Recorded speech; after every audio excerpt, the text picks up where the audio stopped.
കേരളത്തിൽ 6 നഗരസഭയുണ്ട്. ഈ 6 നഗരസഭകളിൽ തിരുവനന്തപുരം ഒഴികെ മറ്റുള്ള നഗരസഭയുടെ മേയർ ആരാണെന്ന് ചോദിച്ചാൽ ആർക്കും ഒരു പിടിയുമില്ല. പക്ഷേ വി രാജേഷ് ഓരോ ദിവസവും വാർത്തയിൽ ഇങ്ങനെ തിളങ്ങി നിൽക്കുകയാണ്. വലിയ രീതിയിലുള്ള വാർത്താ പ്രാധാന്യം വി രാജേഷിന് ലഭിക്കുന്നുണ്ട്. നിലവിൽ തിരുവനന്തപുരം നഗരസഭ BJP പിടിച്ചെടുത്ത അന്നു മുതൽ ഇടത് വലതുപക്ഷ പാർട്ടികളെല്ലാം തന്നെ BJPക്കെതിരെ വലിയ രീതിയിലുള്ള പ്രതിഷേധങ്ങൾ നടത്തുന്നുണ്ട്. എന്തിനാണ് പ്രതിഷേധം നടത്തുന്നതെന്ന് ഈ ഇടതുപക്ഷ നേതാക്കളോട് ചോദിച്ചാൽ അറിയില്ല. പാർട്ടി പറഞ്ഞു തിരുവനന്തപുരം നഗരസഭയിൽ വന്ന് പ്രതിഷേധം നടത്താൻ നമ്മൾ അതേപോലെ ചെയ്യുന്നു. അത് കഴിയുമ്പോൾ ഉച്ചയ്ക്ക് 150 രൂപയുടെ ഒരു ബിരിയാണിയും കിട്ടും, പിന്നെ എന്തെങ്കിലും ഒരു കുപ്പി ക്വാർട്ടർ വാങ്ങിക്കാനുള്ള എന്തെങ്കിലും അവർക്ക് കിട്ടുമായിരിക്കും. അതുകൊണ്ട് നമ്മൾ വന്ന് ഇവിടെ പ്രതിഷേധം നടത്തുന്നു. എന്താണ് കാര്യമെന്നൊന്നും നമ്മളടുത്ത് ചോദിക്കരുത്. അങ്ങനെ ഓരോ തരത്തിലുമുള്ള പ്രതിഷേധ സമരങ്ങളാണ് 2025 ഡിസംബർ മുതൽ ഇങ്ങനെ വന്നുകൊണ്ടിരിക്കുന്നത്. അതിനുശേഷമാണ് ഈ CPM നേതാക്കന്മാരുടെ മണ്ടക്കിട്ട് അടിയടിക്കുന്ന രീതിയിൽ വി രാജേഷ് പാളയ മാർക്കറ്റ് ഒന്ന് ശുദ്ധീകരണം നടത്തിയത്. അനധികൃതമായ കച്ചവടങ്ങളെല്ലാം തന്നെ അവിടെ പൂട്ടിട്ടു. കൂടാതെ പാളയം മാർക്കറ്റിൽ അനധികൃതമായ പിരിവ് അതെല്ലാം തന്നെ വി രാജേഷ് പൂട്ടുകയും ചെയ്തു. അങ്ങനെയാണ് CPMന് വല്ലാത്തൊരു ദേഷ്യം അല്ലെങ്കിൽ ഒരു കലി വി രാജേഷിനോട് ഇപ്പോൾ ഉണ്ടായത്. ഇതാ അടുത്ത ഒരു നാടകം തിരുവനന്തപുരം നഗരസഭയുടെ മുന്നിൽ നടക്കുകയാണ്. അതായത് വേറൊന്നുമില്ല, കുറെ മൃഗസ്നേഹികൾ എന്ന് അവകാശപ്പെടുന്നവർ ഒരു പ്ലക്കാർഡും പിടിച്ചുകൊണ്ട് അല്ലെങ്കിൽ ബാനറൊക്കെ പിടിച്ചുകൊണ്ട് തിരുവനന്തപുരം നഗരസഭയുടെ മുന്നിലേക്ക് പ്രതിഷേധം നടത്തുന്നു. അതായത് തെരുവിൽ അലഞ്ഞു തിരിഞ്ഞു നടക്കുന്ന പട്ടികളെ വി രാജേഷ് എവിടെയാണ് കൊണ്ടുപോകുന്നത്? ആ നായ്ക്കളെയൊക്കെ വി രാജേഷ് എവിടെ കൊണ്ടുപോകുന്നു? നമുക്കവരെ കാണണം. നമുക്ക് അവരെ കാണാതെ ഉറക്കം വരുന്നില്ല.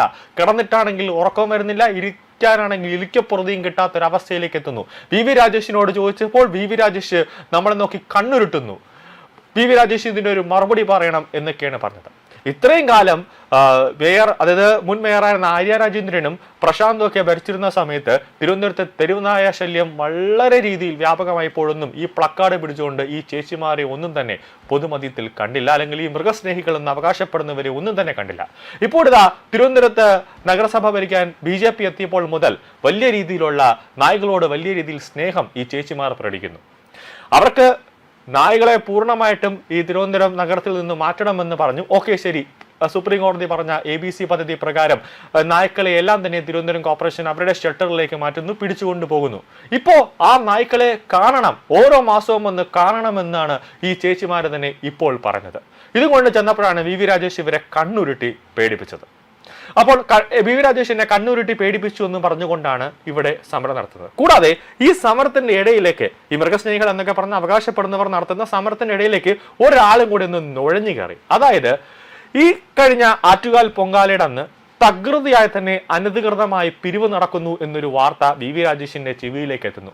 സ്പോട്ടിൽ തന്നെ വി രാജേഷ് ഔദ്യോഗിക വാഹനം എടുത്ത് ആ സ്പോട്ടിലേക്ക് എത്തിയപ്പോഴാണ് ഒരാള് ചെറിയ കാറുകൾ, അതായത് ഓൾട്ടോ കാറിന് പോലും 400 രൂപ 500 രൂപയൊക്കെ വെച്ച് കൊള്ള പാർക്കിംഗ് ആണ് അവർ നടത്തുന്നത്. അതായത് നമുക്കറിയാം, ആറ്റുകാൽ ഉത്സവം നടക്കുന്ന സമയത്ത് ആറ്റുകാൽ വീടിന്റെ ഒക്കെ പരിസരത്ത് 2, 3 സെന്റ് 4 സെന്റ് ഒക്കെ ഉള്ളവരാണെങ്കിൽ ഉടനെ തന്നെ അവിടെ പാർക്കിംഗ് ഏരിയ എന്ന് പറഞ്ഞ് ബോർഡും വെച്ച് ഡ്യൂപ്ലിക്കേറ്റ് ഒരു റെസീറ്റ് അടിച്ച് വലിയ രീതിയിലുള്ള ഒരു പൈസ അവരവിടെ പിരിവ് നടത്തുന്നുണ്ട്. നിങ്ങൾക്ക് നഗരസഭയുടെ ഈ പാർക്കിംഗ് നടത്താനുള്ള അംഗീകാരമുണ്ടോ, അല്ലെങ്കിൽ നിങ്ങൾക്ക് അംഗീകൃതമായ അവകാശമുണ്ടോ എന്ന് ചോദിച്ചപ്പോൾ ഇല്ല. അപ്പോൾ വലിയ രീതിയിലുള്ള പിഴ അടച്ച് ഏൽപ്പിക്കൂ എന്ന്, വലിയ രീതിയിലുള്ള ഒരു പിഴ അടച്ചു കൊടുക്കൂ എന്ന് വി രാജേഷ് പറഞ്ഞപ്പോൾ, അണ്ണാ എന്നെ ഒന്നും ചെയ്യരുത്, ഞാൻ ഇനി ചെയ്യില്ല, എനിക്ക് ഒരു നക്കാപ്പിച്ച പിഴ അടച്ചു തന്നാൽ മതി എന്ന് പറഞ്ഞ് വി രാജേഷിന്റെ കാല് പിടിച്ച് കരഞ്ഞ കക്ഷിയാണ് ഇപ്പോ ഈ ചേച്ചിമാരുടെ ഇടയിൽ ഇങ്ങനെ നിൽക്കുന്നത്. അപ്പോൾ സമരം നടക്കുന്ന ഇടയിൽ പകരം വീട്ടാൻ വേണ്ടിയാണോ ഇയാൾ ഇങ്ങനെ നുഴഞ്ഞു കയറി വലിയ രീതിയിലുള്ള ഒരു പ്രശ്നം ഉണ്ടാക്കാനായിട്ട് നടക്കുന്നു എന്നൊരു സംശയമാണ് ഇപ്പോൾ ഉള്ളത്.